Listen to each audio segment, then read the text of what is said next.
श्री स्वामी समर्थ स्वागत आहे तुमचं माझ्या YouTube चॅनल मध्ये। आजचा दिवस तुम्हाला खूप छान सुख समाधानाचा आणि आनंदाचा जाऊ देत ही स्वामींच्या चरणी प्रार्थना करते आणि आज या नवीन व्हिडिओला सुरुवात करते। तर बघा मित्रमैत्रिणींनो 16 ऑगस्टला म्हणजे शनिवारला आलेली आहे श्रीकृष्ण जन्माष्टमी।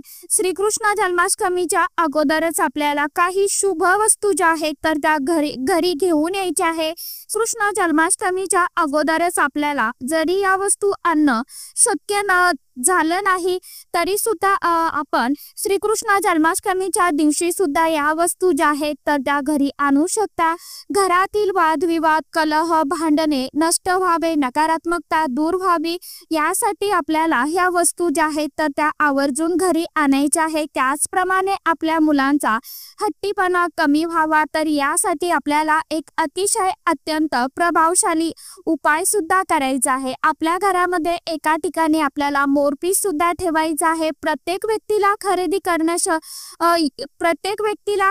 करणे शक्य होतील आणि प्रत्येक व्यक्तीला परवडतील अशा ज्या काही वस्तू आहे तर त्या आपण आणायच्या आहे। श्रीकृष्ण जन्माष्टमीच्या दिवशी घरी आणू शकता। या ज्या वस्तू आहेत तर त्या आपण जेव्हा घरामध्ये आणतो त्यावेळी आपल्या घरातील वातावरण जास्त तर ते सकारात्मक होत असतं। कोणकोणत्या वस्तू आपल्याला या दिवशी घरी आणू शकता। श्रीकृष्ण जन्माष्टमी म्हणजे कृष्ण कन्हैयाचा जन्मदिवस। तर या दिवशी आपल्याला भगवान बाळकृष्णाची मूर्ती जर आपल्या देवघरामध्ये नसेल तर ती खरेदी करून आणायची आहे। आपल्या देवघरामध्ये भगवान बाळकृष्णाची मूर्ती असते आणि जी मूर्ती आहे तर तिला तडा गेलेला असेल किंवा ती तुटलेली असेल फुटलेली असेल तर आपण ती जी मूर्ती आहे तर ती या श्रीकृष्ण जन्माष्टमीच्या दिवशी नक्कीच घरी आणू शकता। त्याचप्रमाणे आता कोणत्या वस्तू आपल्याला आणायच्या आहे याविषयीची संपूर्ण माहिती आजच्या या नवीन व्हिडिओमध्ये मी तुमच्या बरोबर शेअर करणार आहे।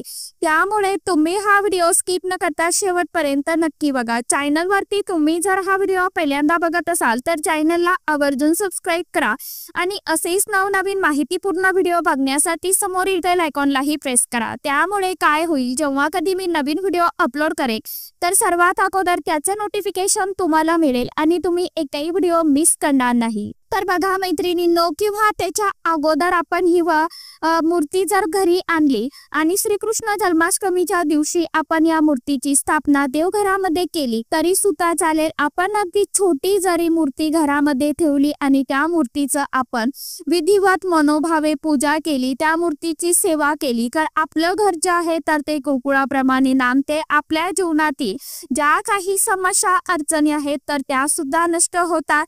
त्यामुळे पहिली वस्तू आहे ती म्हणजे भगवान बाळकृष्णाची मूर्ती। जर आपल्या देवघरामध्ये अजूनपर्यंत नसेल तर ती आपल्याला आवर्जून आणायची आहे आणि ती मूर्ती आपल्या देवघरामध्ये स्थापन करायची आहे। यानंतरची वस्तू आहे ती म्हणजे कामधेनू मूर्ती।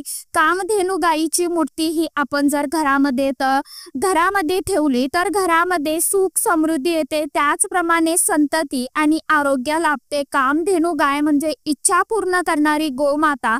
समुद्र मंथनाच्या वेळी कामधेनू गाय बाहेर पडली उल्लेख हा पुराणामध्ये सुद्धा झालेला आहे आणि ही मूर्ती घेताना फक्त गायीचीच मूर्ती न घेता तर गाय वासरा सहित आपल्याला ही मूर्ती घ्यायची आहे। ज्या घरामध्ये कामधेनू ही तिच्या वासरासह असते ते घर सुखाने आनंदाने भरलेलं असतं असं धर्मशास्त्र सांगतं।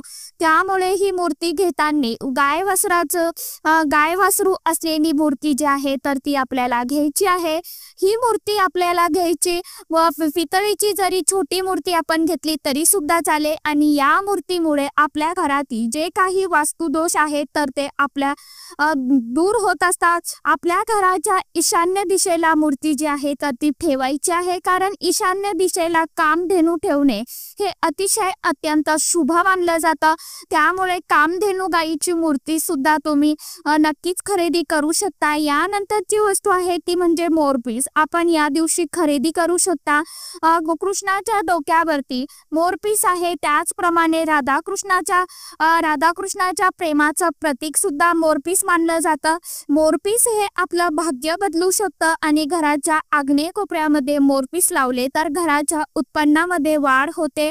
घरामध्ये अचानक कोणतीही पीडा येत नाही. त्याचप्रमाणे कालसर्प दोष दूर करण्याची शक्ती जी आहे तर ती सुद्धा मोरपिसामध्ये आहे. घरातील वास्तुदोष यामुळे दूर होतात. त्याचबरोबर आपण आपल्या देवघरामध्ये हे मोरपीस ठेवू शकता किंवा धार्मिक पुस्तकामध्ये देखील ठेवू शकता. तसेच मुलांच्या पुस्तकामध्ये ठेवू शकता. त्यामुळे आपल्याला एक मोरपीस का होईना या दिवशी आणायचा आहे, परंतु या दिवशी खरेदी करायचं आहे. एकापेक्षा जास्त मोरपीस सुद्धा आपण आपल्या घरामध्ये ठेवू शकता, त्याची सुद्धा आपण खरेदी करू शकता. यानंतरची वस्तू आहे ती म्हणजे बासरी. आता बासरी जी आहे तर ती आपल्याला माहीतच आहे की कृष्ण जे आहेत तर ते बासरी वाजवत होते. बासरी आपण खरेदी करताना ती चांदीची खरेदी करणे शक्य असेल तर चांदीची तुम्ही घेऊ शकता, कारण चांदीच्या बासरीचे प्रभाव जे आहेत तर ते अतिशय जास्त परिणामकारक असतात. आणि चांदीची बासरी खरेदी करणं शक्य नसेल तरी सुद्धा आपण बांबूची बासरी खरेदी नक्कीच करू शकता. चांदीची बासरी जर आपण घरामध्ये ठेवली तर पैशाची उणीव, चणचण, अडचण ही आपल्याला भासत नाही. आपल्या आर्थिक समस्या नष्ट होतात. परंतु प्रत्येकाला चांदीची बासरी खरेदी करणं हे परवडत नाही, कारण हल्ली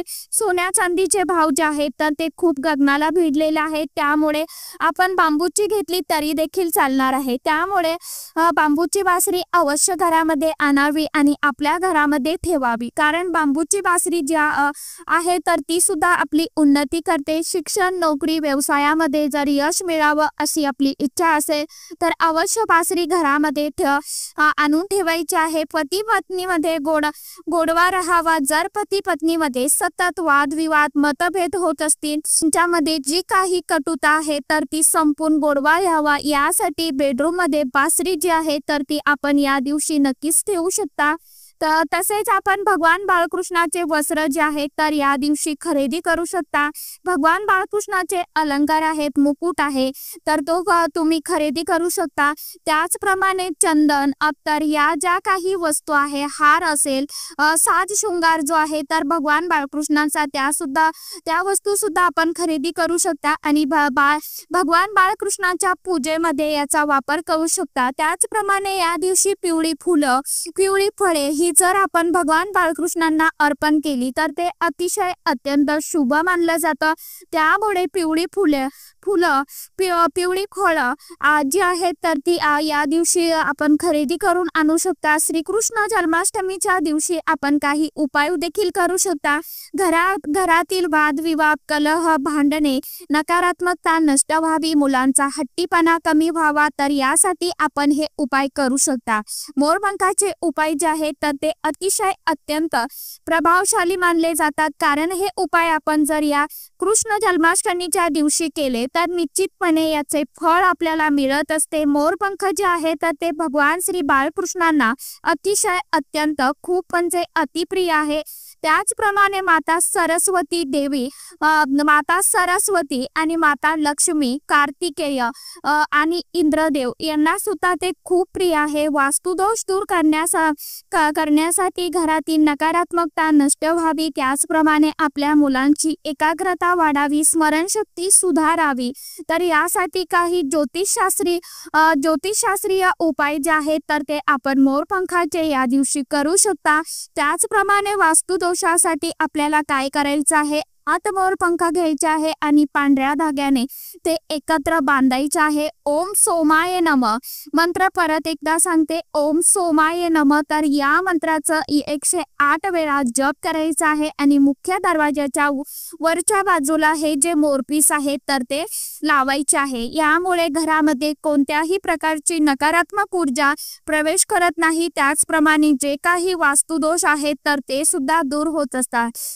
तसेच मुलांचा मुलांचा हट्टीपणा कमी व्हावा यासाठी मोरपंखाचा वारा आणि मुलांच्या डोक्यावरती घालायचा आहे, किंवा फक्त आपण मोरपिसाचा स्पर्श जरी मुलांच्या डोक्याला केला आणि लगेच ते मोरपीस आपण काढून घेतलं तरी सुद्धा मुलांचा हट्टीपणा, तापटपणा, चिडचिडपणा जो आहे तर तो कमी होतो. किंवा थोडा वेळ आपण मुलांच्या डोक्यावरती मोरपीस जे आहे तर ते ठेवू शकता. त्याचप्रमाणे मुलांची अभ्यासामध्ये प्रगती व्हावी, त्यांची स्मरणशक्ती सुधारावी, त्यांना चांगले परीक्षेमध्ये मार्क्स मिळावे यासाठी मुलांच्या पुस्तकामध्ये सुद्धा आपण हे मोरपंख जे आहे तर ते भगवान श्री बाळकृष्ण जन्माष्टमीच्या दिवशी नक्की ठेवून बघा. 1, 3, 5 अशा विषम संख्येमध्ये हे मोरपीस जे आहे तर ते आपल्याला ठेवायचे आहे. त्यानंतर या दिवशी पूजेमध्ये भगवान बाळकृष्णासमोर ठेवायचे आहे. या मोरपिसाची सुद्धा आपल्याला पूजा करायची आहे आणि यानंतर पश्चिम भिंतीला आपल्या फॅमिलीचा आनंदी असा फोटो जो आहे तर तो लावायचा आहे. हसणारा आपल्या फॅमिलीचा जो फोटो असेल तो फोटो पश्चिम भिंतीवरती लावायचा आणि त्या फोटोच्या मागे ही आपण जी मोरपीस आहे तर मोरपीस पूजेमध्ये जी ठेवलेली होती तर ती आपल्याला पूजेमधून उचलून घ्यायची आहे आणि त्या फोटोच्या मागे चिकटवून ठेवायची आहे. यामुळे सुद्धा आपल्या घरातलं वातावरण जे आहे तर ते हसतं खेळतं आणि आनंदी राहत असतं.